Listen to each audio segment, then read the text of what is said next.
my viewer. This is Health Now Show, your health friend, with me, Jane Kariuki.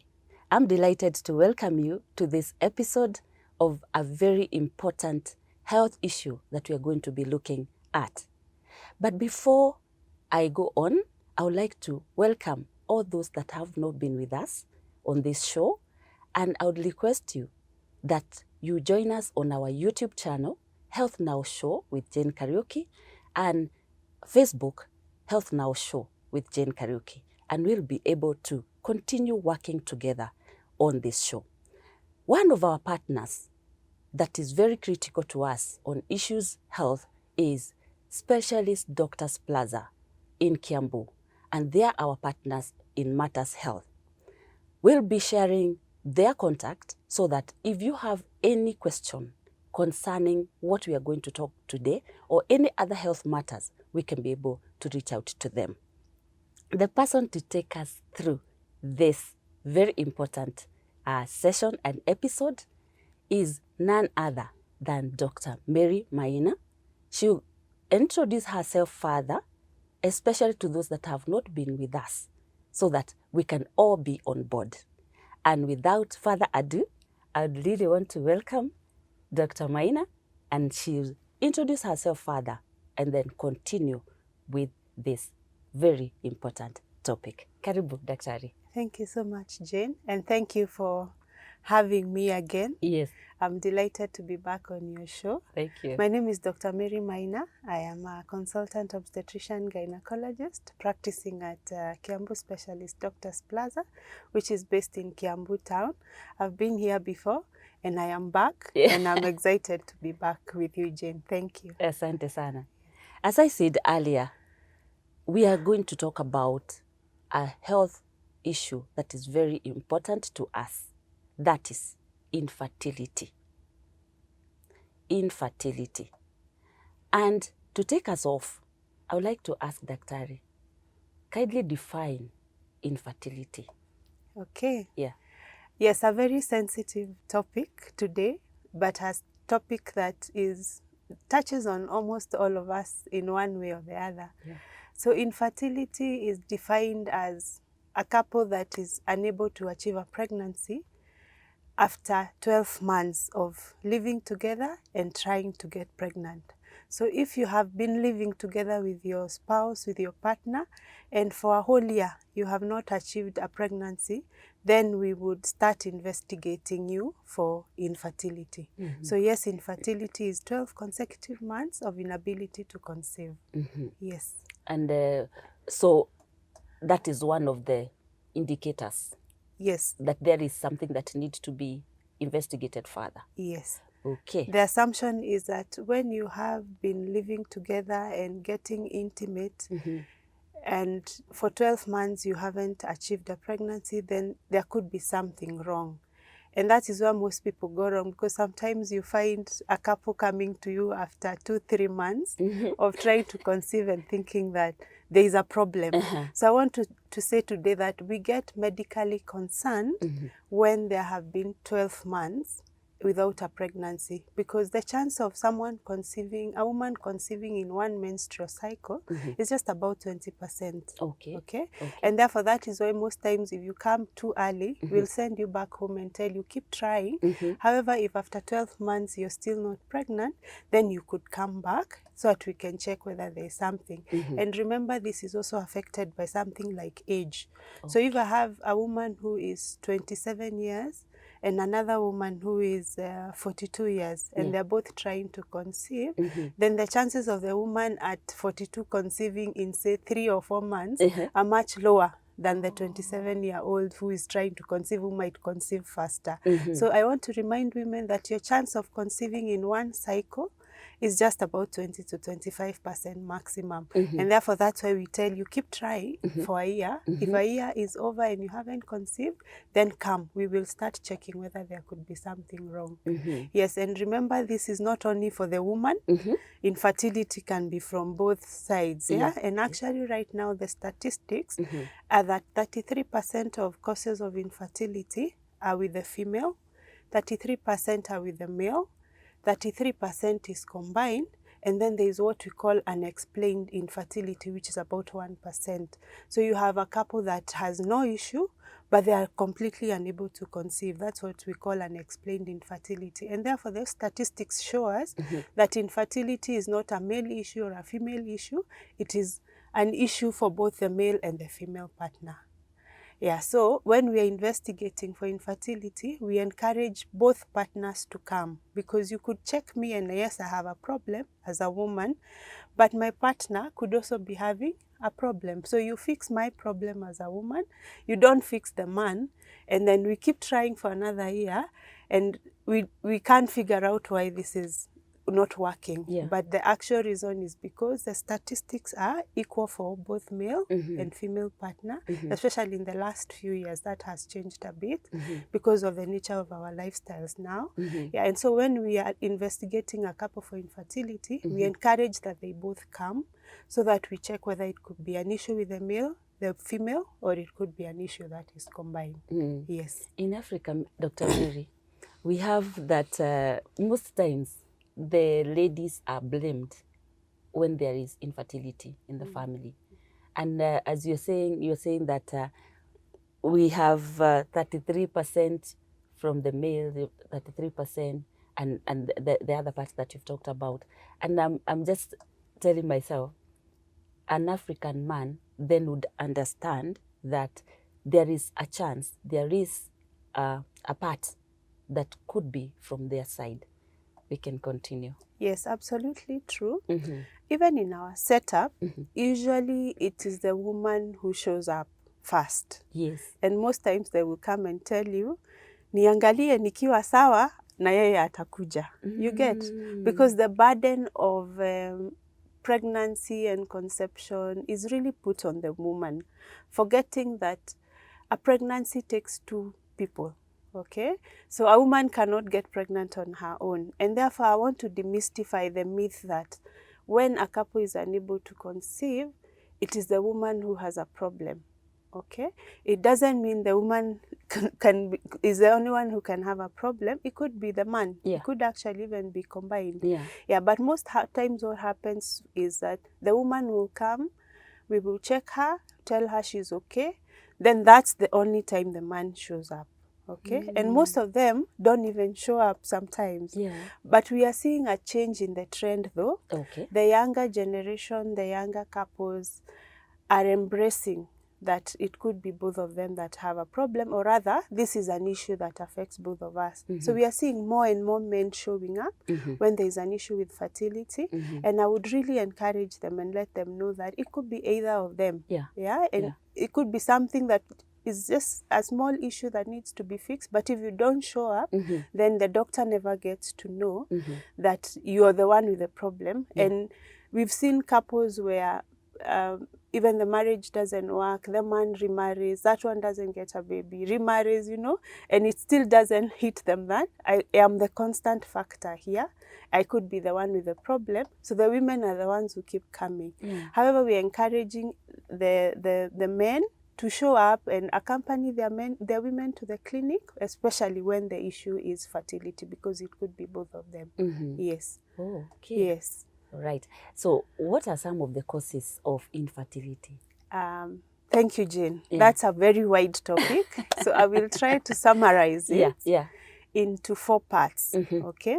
So I will talk about, because for you to get pregnant, you need the woman's egg and the man's sperm. Yes.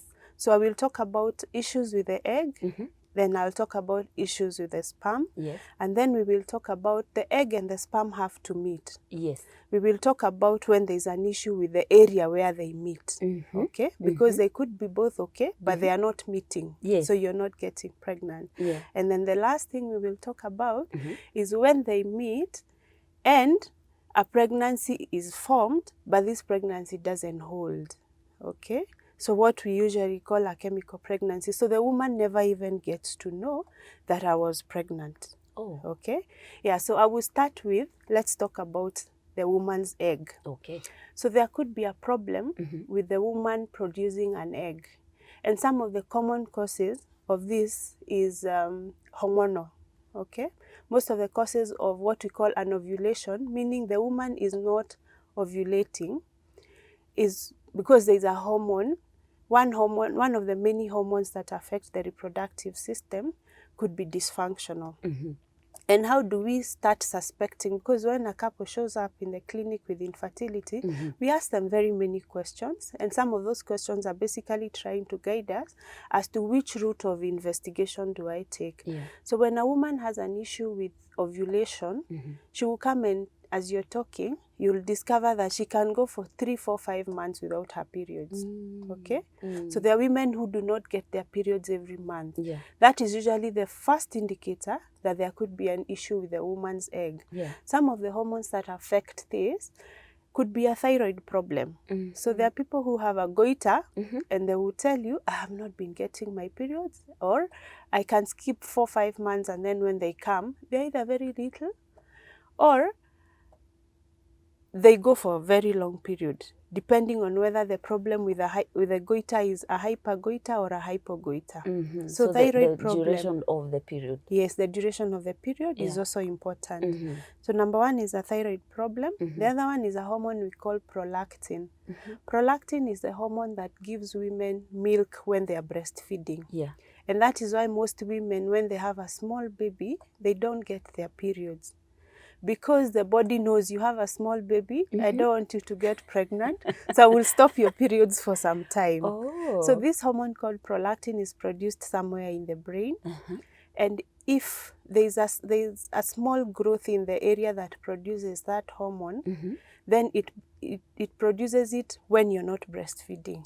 And what does your body register? That there is a small baby, therefore I will not give you periods so that you don't get pregnant. Okay? And how most of those women will present, they'll tell you that I don't have a small baby, but my breasts are producing milk. So that's another very common cause of infertility. Then the other common cause, now the other two hormones that are directly involved in reproduction is estrogen and progesterone. So women who have a common condition we call polycystic ovarian syndrome, very common. Probably one of the commonest causes of infertility. They'll come and tell you, I am growing a bit of beard. I've noticed I have a beard. My periods are not coming as often as they used to. And it's just because their body is producing more of the male hormone, which is testosterone, which is suppressing the female hormone. Okay? However, the good thing with all these things is that they are reversible. Okay? These are things that you just need to pick, and they are reversible. So the other common cause is congenital abnormalities, meaning this is something you're born with. So there are people who are born with abnormal chromosomes, right? So what makes one female is you have 2 X chromosomes, and what makes someone's a male is they have an X and a Y chromosome.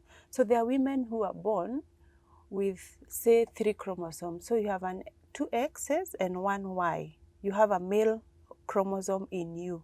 So what that does over time is that, yes, you have ovaries, but those ovaries don't function normally because you have a male chromosome in you. You're raised as a woman, but you actually have a male chromosome. So what happens with most of those people is, over time, their ovaries fail.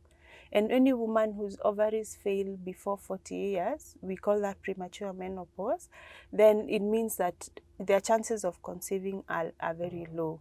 So those are some of the causes that could make a woman not get pregnant because of the egg. Okay?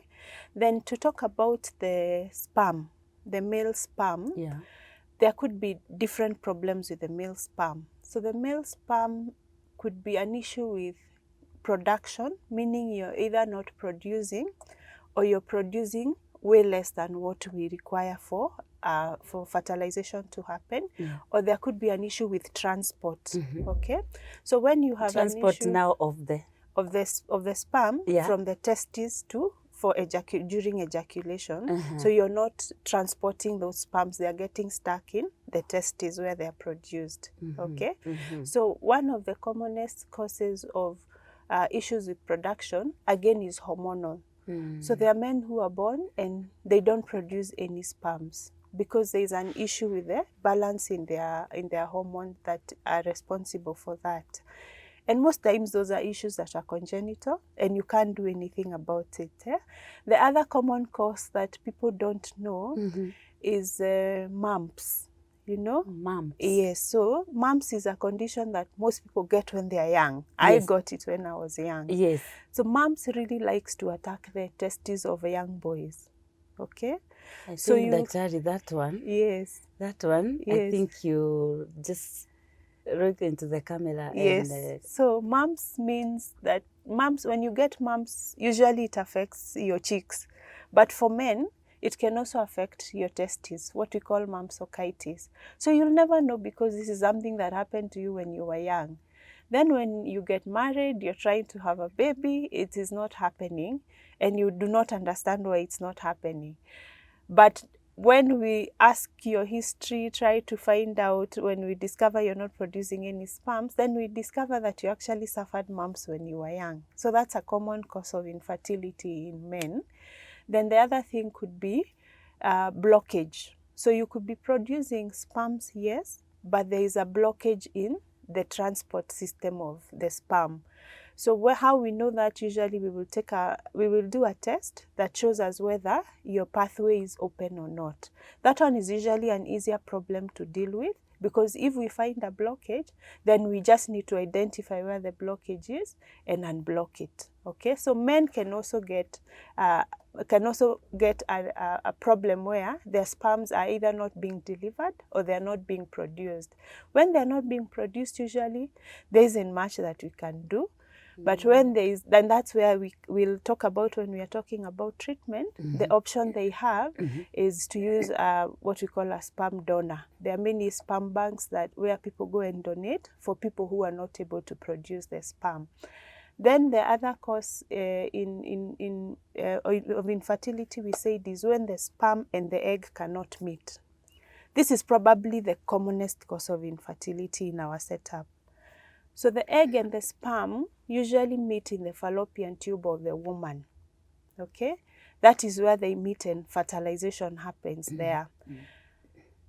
Blockage of the fallopian tube is probably the commonest cause of infertility that we see in our setup. And what causes this is usually sexually transmitted infections. Okay? 85% is sexually transmitted infections. And most women don't even know that they got a sexually transmitted infection until when they're trying to conceive and it is not happening. We send you for a test and we see that your tubes are actually blocked. Therefore, that means that even if it takes 100 years, the egg and the sperm will never meet, and therefore fertilization will not happen. The other cause of tubal blockage is usually someone who's had many surgeries, like you've had 5 cesarean sections or 3 cesarean sections. So during the healing process, your tube gets stuck on something else and maybe it kinks, okay? So instead of it being straight and open, it makes a corner somewhere. And the egg will never pass that corner, the sperm will never pass that corner. We call those adhesions, okay? So when you have adhesions from most times multiple surgeries, that can also be a reason why you do not conceive. Then the other common cause is usually when, say, someone has a fibroid. Fibroids per se do not cause infertility, but if the location of the fibroid is that it has blocked the tube, the entrance of the tube, it means that then the egg may not be able to navigate, the sperm may not be able to navigate. The other common cause of tubal issues is a condition we are seeing more often now called endometriosis. Endometriosis is a condition where the inner lining of the uterus, which gives a woman her periods, has grown outside the uterus. It's only supposed to grow inside the uterus. So what that does is, when you're having your periods, it means you're also bleeding outside the uterus. And when you're bleeding outside the uterus, that blood doesn't have a route to come out through. So it accumulates maybe next to your tubes, next to your ovaries. And if this keeps happening, because this is something that will happen every month, over time it might block your tubes. This one will usually be suggested by other symptoms like extremely painful periods. okay? So women who have extremely painful period, they come and tell you, when I'm on my periods, I can't get out of bed, and then I'm trying to conceive and I can't. So automatically you start thinking, could I be dealing with endometriosis? Yeah. So those are some of the other reasons why the tube may be blocked. Then the last one is where someone actually, yes, gets pregnant, but what we call implantation or attachment of that pregnancy onto the uterus is not happening. Yeah. Okay? This could be because of some infections that could be in the uterus, what we call endometritis. So you could be having an infection in the uterus that is making the uterus very hostile to a pregnancy. Okay, and those are some of the things that are easier to deal with and treat, and that's why we want both partners to come, because we might keep treating one person and the other one is reinfecting this person when we treat them, and therefore, despite the treatment, the woman is not improving. The other thing is an abnormal uterus. We have talked about this with you, Jane, before. Yes. We said that there are women who are born with an abnormal uterus. Yes. So the shape of the uterus doesn't allow the pregnancy to attach. So it will keep coming out. Yes. So before even the woman remember you mentioned there is also a line in between. Yes, a septum in between. You Yes. can have a woman who, yes, the uterus is normal shaped, but in the middle there is what we call a septum, because we said the right and the left are formed separately, then they join. Yes. So when they join, that layer is supposed to disappear. Yes. So for some people it doesn't disappear, and that will interfere with implantation. Yes. So then the last thing would be fibroids that distort the shape of the uterus on the inside. Okay, like we said again, and I want to be very clear, because sometimes there's a misconception that I'm not getting pregnant because I was told I have fibroids. Fibroids per se do not cause infertility. They may cause what we call recurrent pregnancy losses, but you might be getting pregnant. However, if the fibroid is growing on the inside and distorting the shape of your uterus, then it means that that pregnancy may not be able to attach where it's supposed to attach, and therefore you will not even be knowing that you are pregnant. Okay, then coming down, the last one in the causes is usually people with an abnormal cervix. Either their cervix is the entrance of the cervix into the uterus is blocked by one thing or the other. So people who may have had, like we've talked about before, cancer of the uterus, or precancer lesions, and we have had to go and cut a bit of it. Sometimes when it is healing, it heals with what we call fibrosis. So it becomes very hard and closes the entrance. So the sperm never enters, okay? The sperm is not able to enter into the uterus. And then that must be very tight, because the sperm is very tiny. The sperm is tiny. It's a very tiny thing. Yes, so that means the place must be very tight. Yes, for it not to pass. Absolutely, Jane, you're right. So when it heals with fibrosis, just like when you heal with a scar, and that place is very tight. So when we cut those precancer lesions, sometimes the healing is very tight and the sperm is not able to enter. Okay? So those are some of the common causes of infertility that we see. Maybe just to mention something I forgot about the sperm, I want to remind men that for fertilization to be successful, we want 15 million sperms per ejaculate, okay? For it to be natural. For natural conception, with each ejaculation, there needs to be a minimum of 15 million sperms. Forgive my ignorance, how many in the ejaculation that the sperms will be normally? Depends. Most times we'll have about 20 to 40 million per ejaculate. But for natural conception to happen, you need a minimum. That's a minimum of 15 million. Yes. And then the other thing we look at for the sperms, that's number one, the number, and then we look at the motility. Motility is the movement, because sometimes you have ejaculation even of 30 million sperms, but they're not moving.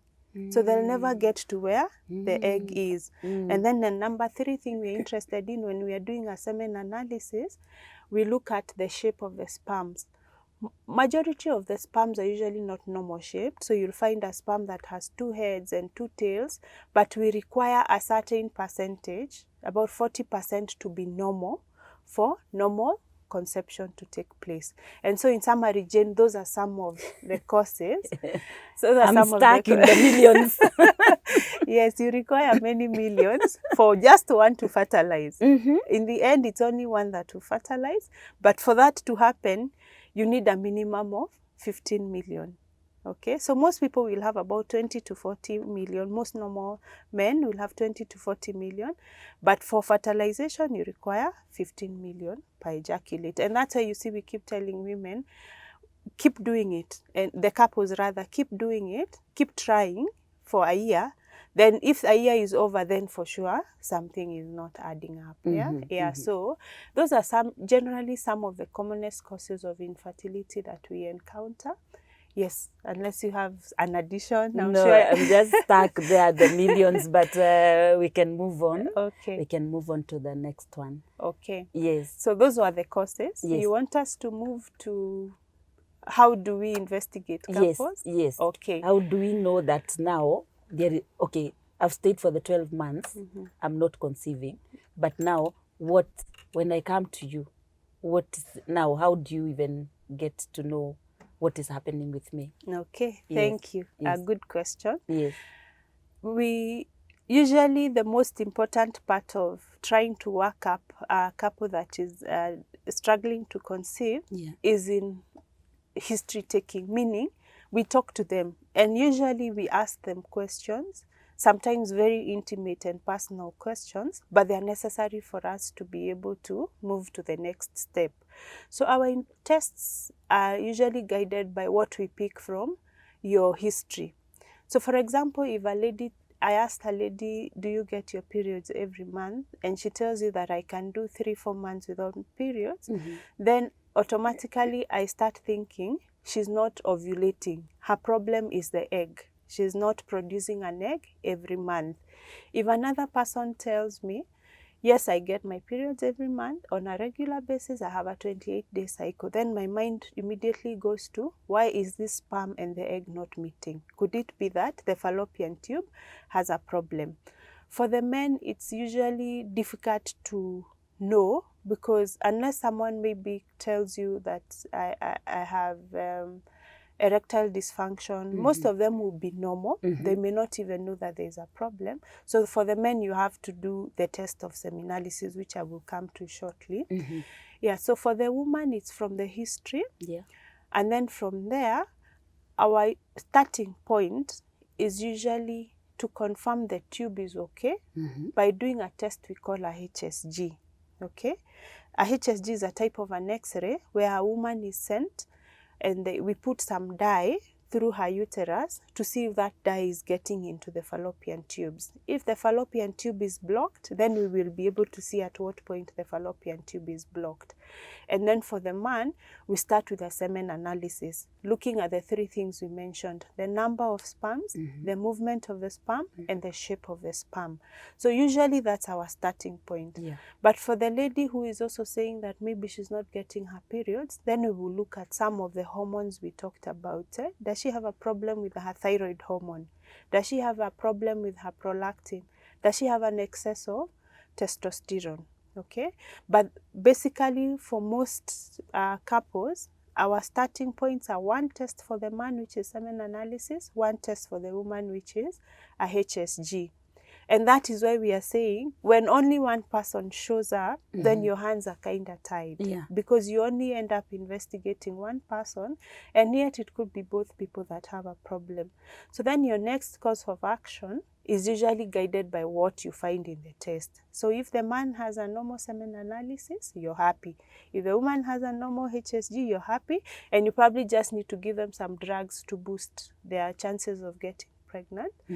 And if then there is a problem, then you treat. The treatment is based on what the problem is. So if the tubes are blocked, we will attempt to unblock them. However, we tell you it's a 50-50% chance because it depends on how bad the tubes are blocked. And if we cannot unblock them, then we give you the options of IVF, which we will talk about in the treatment. So the treatment options available then will be dependent on what is the problem.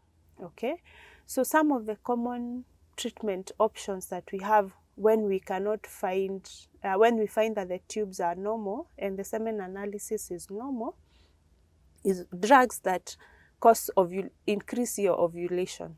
Okay, so there are drugs that commonly people sometimes even buy them over the counter, which is not advisable. I'm sure you've heard people saying they bought drugs trying to conceive twins. Oh, those are now the drugs that we use, because they Oh. increase your chances. There is a higher chance that you can ovulate more than one egg when you're on those drugs. So they are called ovulation induction drugs. The commonest that people know in the market is called Clomid. Okay. It should be given under prescription, but there are people who will try to buy it to get twins. It's not a guarantee. Yes, but that's one of the treatment modalities that we use. Then the other one usually is what we call intrauterine insemination. Maybe you've heard about insemination with cows. We can actually do the same thing with women, especially when there's a problem with the sperm. Yes. So if the sperm count is not very low, it's not less than 5 million, you can actually concentrate the nice ones and then directly inseminate them into the uterus. So you're able to select? Yes, you can be able to select. Okay, it's a common thing that is done, especially in the universities. The University of Nairobi has a very good lab for it. For example, fertility centers in the country have that service, and it's not very expensive compared to most other treatments. So what we do is just concentrate the nice sperms, avoid the bad ones, then inseminate them directly when the woman is about to ovulate. So you also have to follow up the woman and see when she's just about to ovulate, you transfer the sperm into the uterus. That is called intrauterine insemination. That can also be done for a woman who has an issue with ovulation and you're treating her with hormones to increase her chances of ovulating. So when she's just about to ovulate, then you get many sperms, concentrate them and transfer them into the uterus. Then her chances of conceiving are higher. Then the other treatment modality is when you have a blockage or when you have a very low sperm count, less than 2 million. Less than 2 million cannot fertilize normally. It's impossible. So now that is where IVF comes in. So IVF is a new technology in our country, but has been there in most other countries for a long time. And this is basically just bypassing the tube. Remember we said the egg and the sperm meet in the tube. So when there is a problem with the tube and fertilization can't happen there, what you then do is get the egg, get the sperm outside the body, fertilize them, then transfer that fertilized egg into the uterus. That's why maybe sometimes you hear that people used to call them test tube babies, but we no longer call them test tube babies. They used to call them that because they are fertilized in a test tube. But I think it's a very derogatory word to use. So we no longer want to use that word. So they're just babies like any other babies, just that the fertilization took place outside the body. So when we transfer, you don't transfer one egg, because chances of it failing might be high. So most times you'll find people get 2 eggs transferred. There are some people who get 3 transferred, and sometimes all of them take. Then you get triplets, you get twins, which is a blessing. So you find for IVF, you transfer more than one egg, so that if more than one baby, because fertilization has already taken place. So if one doesn't take, then the other one can take. Then what do you do for the couples that have no sperm at all? This man has no sperm, or this woman has no egg at all. That's where now the sperm banks come in. It's not a new concept even in our country. We have some vibrant sperm banks where you get people donating sperms for people who can't make sperms. However, with most couples, what they do, they would probably want to be the ones picking their donor. So sometimes you have a couple you're investigating, they can't have a child because there is no sperm. Then the man says, I would prefer to ask my brother or my cousin to donate the sperm. and then the IVF process or the intrauterine insemination can be done. Yeah. So of course the donor is tested for many other diseases to be sure that they are fit. Yeah. Then once they donate the eggs, maybe the sperm, then the sperm is transferred to the woman either by IVF or by intrauterine insemination. Yeah. Egg donation is also done a lot in the country, probably more than even the sperm. And there's even a time it was in the news that now some young women are misusing it Okay. because they will get paid, you know. Yeah, so most times the donor will be a younger woman who you're sure in her 20s, their eggs are in good shape, the chances of it being successful is very high. So women get a lot of eggs donated. There are a lot of women who are donating eggs now, even in the fertility centers, or a woman can still choose to have who a particular woman donate for her an egg. Yeah, so those are some of the treatment options that are available. And of course, in the end, if all this is not possible, adoption is still an option. There are couples that will go the adoption way, which is still a way of becoming a parent. Yeah, but those are some of the ways we try to treat couples that have infertility. Yes. Wow. Yes. Quite a mouthful. Quite a lot, and which is very helpful. Yes. I've also heard about surrogacy. Yes. In terms of now helping the couple that cannot conceive. Probably you can say something about that. Yes, surrogacy is also another thing that's taking shape in our country. We still don't have laws regulating it, but it's still being done. So basically surrogacy means that for one reason or the other, I, a woman, cannot be able to carry a pregnancy. Okay? I might actually have the eggs, but I may have had my uterus removed for one reason or the other, or I could be having an abnormal uterus that cannot carry a pregnancy. And therefore, in this case, I choose to have another woman carry my baby. Okay?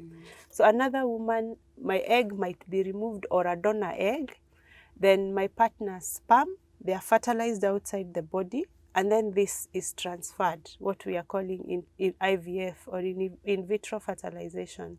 So it's transferred into this woman who then carries the pregnancy. Of course, a lot of tests are done to prepare your body, make sure you're okay to carry the pregnancy.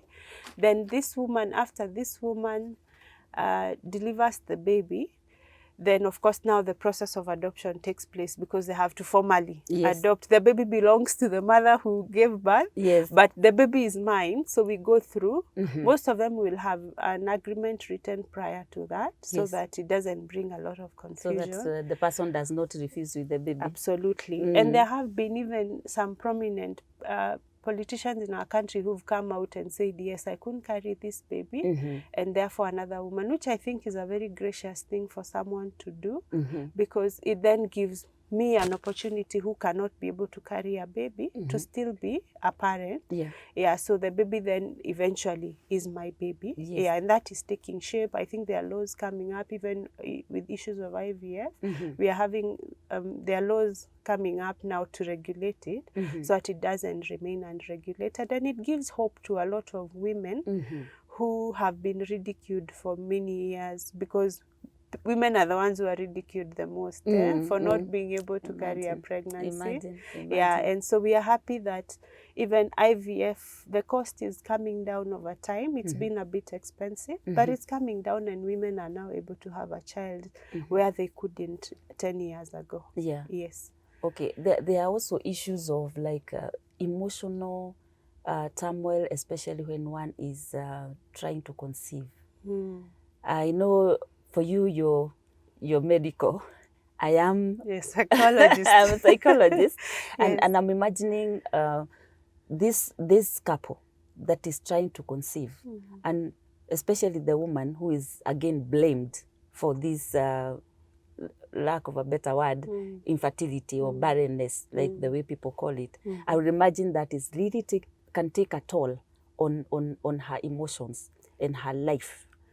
Absolutely, Jean, and that's why I'm excited about this partnership, because we get a platform to demystify a lot of these things and it also creates an avenue for us to be able to work together, because as you've said, I would treat the medical bit, but what happens to her psychology? And I think one of the most disturbing things for these couples is actually more psychological than anything else. Yeah, so you'll find women who tell you, I don't even go for social gatherings. Okay, because when people stand up, they introduce themselves. I am Mama so and so. I am Mama so and so. These are my children. And when it comes to your turn, you can only say who your name is, because our society has defined a woman by the children she has or she does not have. Yeah, Unfortunately. Yeah, so we also try to link them up with psychologists like yourself, because we say there is no health without mental health. True. Yeah, I may be very healthy physically, but if my mental state is not good, I'm actually probably very sick. Yeah, so we try to link them up.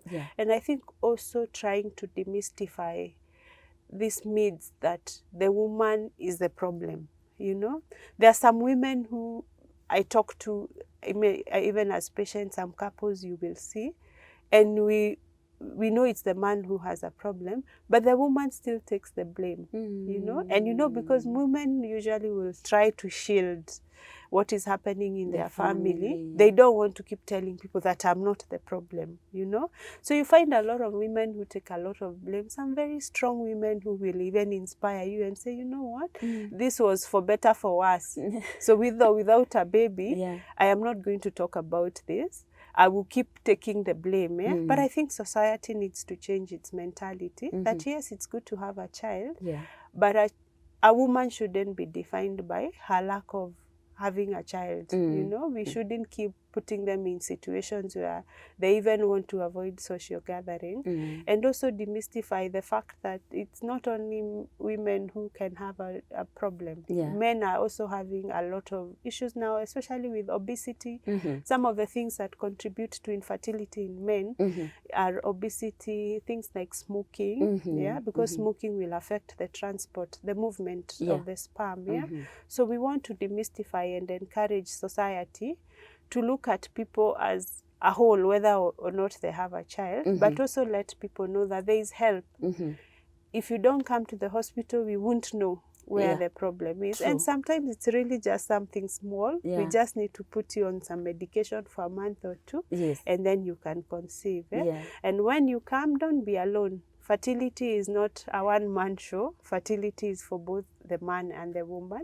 And then also maybe just to mention what could be the cause in one person's infertility is not the cause in the other one, because that's the other misleading thing that women keep doing. So you say, I was unable to conceive, I was given this herbal medicine. Like we've talked about the causes. The causes are many. And my cause of infertility is not necessarily the cause of your infertility. And what worked for you is not necessarily what will work for me. Therefore, let us individualize care. Don't listen to each other too much out there. So I think those are some of the myths that we need to demystify and let people know that, number one, yes, there is help. And number two, you're not less of a human being because you don't have a child. It's everyone's desire maybe to have children. And we hope that anyone who desires a child can get one. But that shouldn't be what defines you as an individual. If the children are not coming and it's not possible, there are other ways, like we've said. Adoption is really one of the things that Kenyans are starting to embrace. Even couples who can have children, you're finding couples with 2 children deciding to adopt a 3rd child. Because you want to give that child a home. And that also makes you a parent, because I think a parent is someone who raises a child. So if you're the one raising that child, it may not be your biological child, just like in surrogacy. You know, you're not the one who carries the child, but that child is still yours. It's yours. You know, the egg was yours, the sperm was your partner, so that child is still yours, but you were not able to carry. So let us embrace adoption in cases where it's impossible to give to get pregnant biologically, and also not define people by their ability or inability to conceive. As we conclude, Daktari, there are some misconceptions that are there in the communities that you don't conceive because of 1, 2, 3? Probably you can touch on a few as we come to a close. Yeah, so number one, I think the biggest misconception is that it is a woman who does not get pregnant. I think we've talked about that. No, fertility is for both the man and the woman, okay? So you let us not put the burden of conceiving on women only. It is a joint effort, okay? Then number two, si kurogwa. Okay? Si kurogwa. Most times there is a cause, and most times we can find the cause, okay? So don't suffer in silence. Come out, come to the hospitals. We will be able to check and see where the problem is.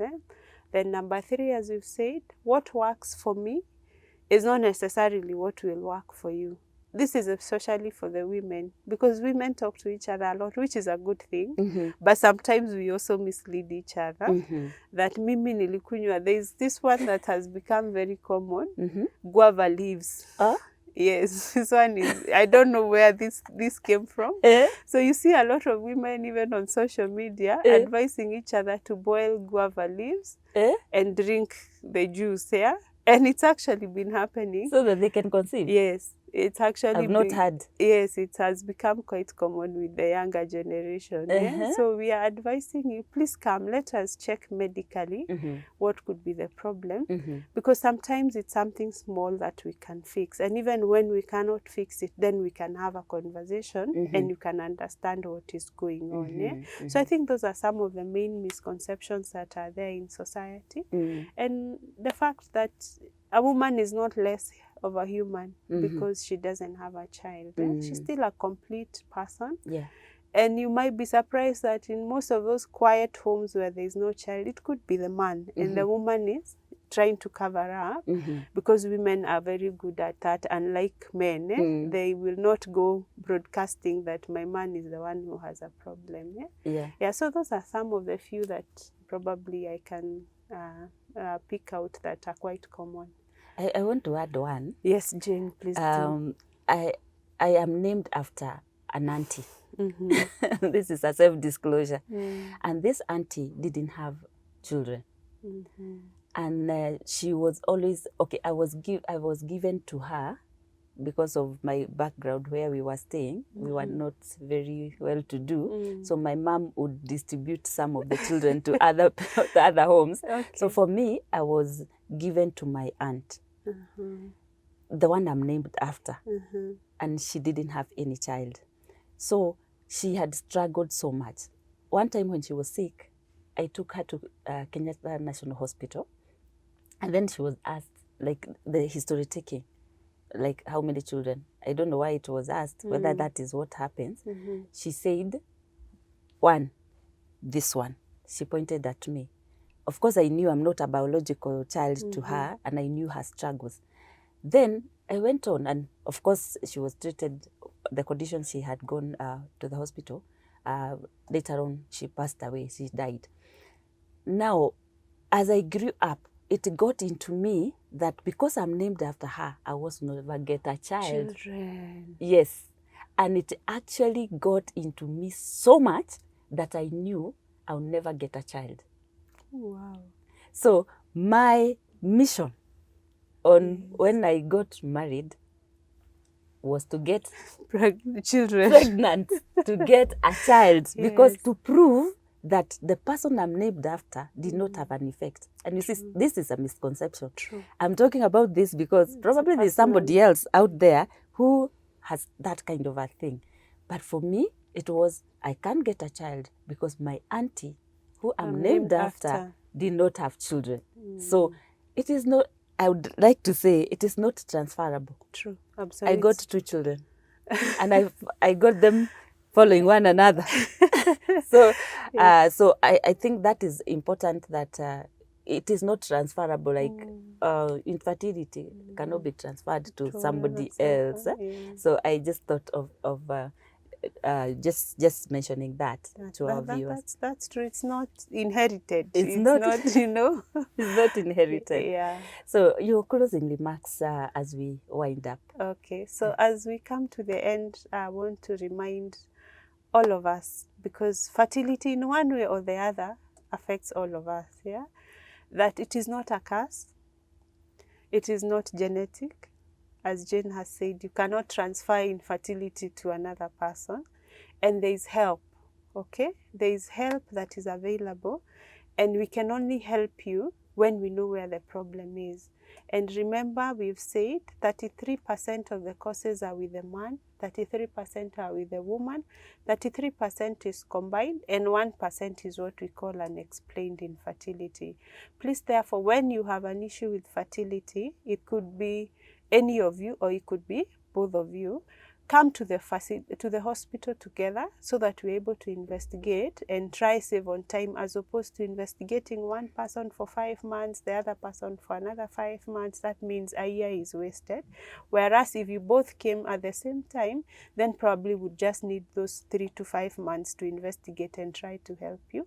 A lot of help is available, a lot of options are available, and you can only know about them when we talk about them. So please come to the hospital, go see your doctor, wherever your doctor is, find out where the cause is. And remember, I forgot to mention at the beginning, fertility could be what we call primary or secondary. Primary is when you have never had been pregnant, okay? And secondary is you find someone who has had 2 children, they're trying to get a 3rd baby and they cannot, because it means something changed along the way. And the only way to know that is by coming to the hospital. So please come, let us have this conversation.